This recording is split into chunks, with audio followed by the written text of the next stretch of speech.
একদিনত কৈ দিয়ে মোৰ যোৱা আমেৰিকাত ছফ্টৱেৰ প্ৰগ্ৰামাৰ তেওঁলোকৰ চাকৰি হৈ গৈছে ক্লড ছফ্টৱেৰ যিটো গুগল লিখিবলৈ এক বছৰ লাগিছিলে একদিনতে এআই লিখি দিয়ে সেইকাৰণে এডুকেশ্যন চিষ্টেমটো পূৰা চেঞ্জ হৈছে আজি ল'ৰা ছোৱালী আজিৰ দিনত আমি যিমান ভূগোল পঢ়িছিলোঁ হিষ্ট্ৰী পঢ়িছিলোঁ যিমান মুখস্থ কৰিছিলোঁ কুইজ পঢ়িছিলোঁ এইখিনি আপোনাৰ আপোনাৰ এক ছেকেণ্ডত আপুনি উলিয়াই পৰে সেইকাৰণে আজিৰ দিনত আমি খুব মুখস্থ কৰিছিলোঁ ভূগোল মুখস্থ কৰিছিলোঁ হিষ্টৰী মুখস্থ কৰিছিলোঁ এতিয়া সেইখিনি গতিকে নাইকিয়া হৈ গ'ল গোটেই এডুকেশ্যন চিষ্টেমটো চেঞ্জ হৈছে এআই যুগত সেইকাৰণে খুব পঢ়াৰ চেঞ্জ কৰিব লাগিব মানুহক এতিয়া ক্ৰিয়েটিভ থিংকিং হ'ব লাগিব লিডাৰশ্বিপ সেইবোৰ যাৰ আছে সেইবোৰ ছাকচেছ হ'ব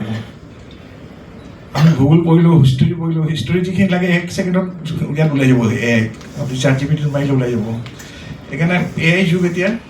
এআই যুগত আপোনাৰ কম্পিউটাৰ যুগ আছিলে এতিয়া ইণ্টাৰনেট যুগ আছিলে এতিয়া এআই যুগ আহিছে এআইত বহুত বস্তু আমি যিটো পঢ়িছিলোঁ সেইবোৰ দৰকাৰ নাই এতিয়া নিজে আমি অট'মেটিক আমি এআই আমাক কৈ দিব সেইকাৰণে পঢ়াৰ গোটেই চেঞ্জ হৈছে প্ৰগ্ৰেমিং কৰা আমি প্ৰগ্ৰামিং কৰিছিলোঁ প্ৰগ্ৰামিং কৰ্চ কৰিছিলোঁ যে প্ৰগ্ৰামিং কৰ্চ কৰিব দৰকাৰ নাই এআই যিটো প্ৰগ্ৰামিং আমি কৰিম এআই তাতকৈ সোনকালে ভালকৈ কৰি দিব ডিজাইন কৰিব লাগে ডিজাইন কম্পিউটাৰ কৰি দিব সেইকাৰণে এআইৰ ওপৰত মই মাজতে আমেৰিকাত গৈ পঢ়ি আহিলোঁ অলপ কলম্বিয়া ইউনিভাৰ্চিটি আপোনাৰ জুলাই মাহত অলপ বেছিক এআইৰ বিষয়ে জানিলোঁ আৰু মই অলপ ইউজো কৰোঁ অলপ সেইটোৱে কিতাপখন পঢ়িব কিতাপখন এটা মেপ মোৰ লাইফৰ কেনেকৈ মই ডাটা মেচিন বনালোঁ তাৰ ওপৰত এটা আজিৰ দিনত speed is not important direction is very important আজিকালি ল'ৰা ছোৱালী ডাইৰেকশ্যন নোপোৱাৰ কাৰণে অলপ খেলি মেলি হয় সেইকাৰণে যদি আমাৰ নিশ্চয় চিনিয়ৰ মানুহ দীপাংকৰৰ কিতাপ এখন লিখে যদি ভালকৈ দীপাংকৰ এখন ডাইৰেকশ্যন দিব লাগে যেতিয়া চবেই নিজৰ লাইফৰ এটা ডাইৰেকশ্যন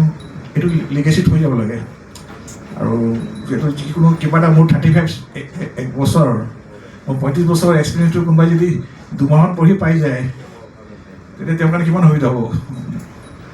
আজি মই 35 বছৰ যিমান ভুল কৰিছোঁ শিকিছোঁ এইখন পঢ়িলে দুমাহতে কোনোবাই যদি গম পাই যায় তেওঁৰ কাৰণে আৰু সুবিধা দিব পাৰিব হয়নে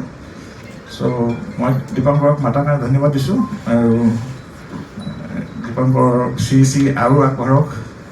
তেখেতে কৈছিল অমিতাভ বচ্চন CEC ইউনিভাৰ্চিটি হওক